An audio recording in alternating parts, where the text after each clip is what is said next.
قرآن جب جہنم کے مناظر بیان کرتا ہے تو انسان کا دل لرز جاتا ہے۔ گناہوں کی زندگی کے بعد جب فیصلے کا دن آتا ہے تو پھر نہ طاقت کام آتی ہے نہ دنیا کے بہانے۔ وہ لوگ جنہوں نے دین کو کھیل تماشا سمجھا اور دنیا کے دھوکے نے انہیں غافل کر دیا، وہ وہاں پہنچ کر صرف 4 خواہشیں کریں گے، مگر جواب میں صرف مایوسی ملے گی۔ آؤ آپ کو قرآن سے بتاتا ہوں کہ وہ 4 خواہشیں کون سی ہوں گی۔ پہلی حسرت اور خواہش یہ ہوگی کہ ہمیں یہاں سے نکالو۔ جہنمی پکار اٹھیں گے، ربنا اخرجنا منہا فإن عدنا فإنا ظالمون، اے ہمارے رب ہمیں یہاں سے نکال دے، اگر ہم پھر بھی وہی کریں تو ہم ہی ظالم ہوں گے۔ لیکن جواب وہ دل دہلا دینے والا ہے کہ قال اخسؤوا فیہا ولا تکلمون، دور ہو جاؤ مجھ سے بات نہ کرو۔ یہ جواب ملتے ہی امید کی آخری کرن بھی بجھ جائے گی۔ پھر دوسری خواہش کریں گے کہ ہمیں مار دیا جائے۔ پھر وہ نگران فرشتے مالک کو پکاریں گے، یا مالک لیقضی علینا ربک، اے مالک ہمارے رب سے کہو کہ ہمیں موت دے دے۔ لیکن مالک کا سیدھا اور کٹتا ہوا جواب آئے گا، قال انکم ماکثون، تمہیں ہمیشہ یہاں رہنا ہے، تمہارے لیے کوئی موت نہیں ہے۔ وہ پھر تیسری خواہش کریں گے کہ ایک دن کا عذاب کم کر دو۔ مایوس لوگ اب آگے کے فرشتوں کے پاس جائیں گے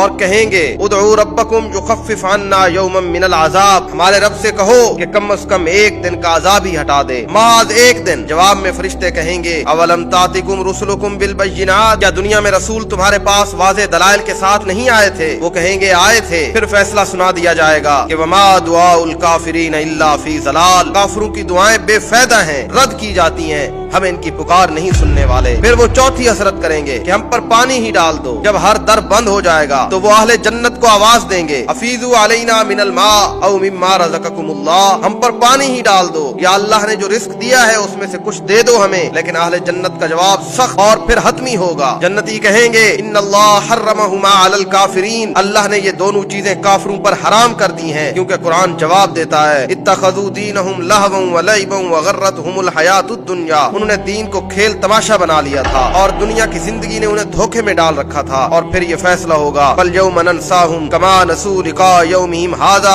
آج ہم انہیں بھلا دیں گے جیسے وہ آج کے دن یعنی قیامت کو بھولے ہوئے تھے۔ یہ آیات صرف ڈرانے کے لیے نہیں، یہ آیات جگانے کے لیے ہیں۔ آج توبہ، نجات، رحمت کا وقت ہے، اپنے رب کی طرف پلٹ آئیے، اس سے پہلے کہ میرے اور آپ کے پاس صرف یہ 4 حسرتیں رہ جائیں۔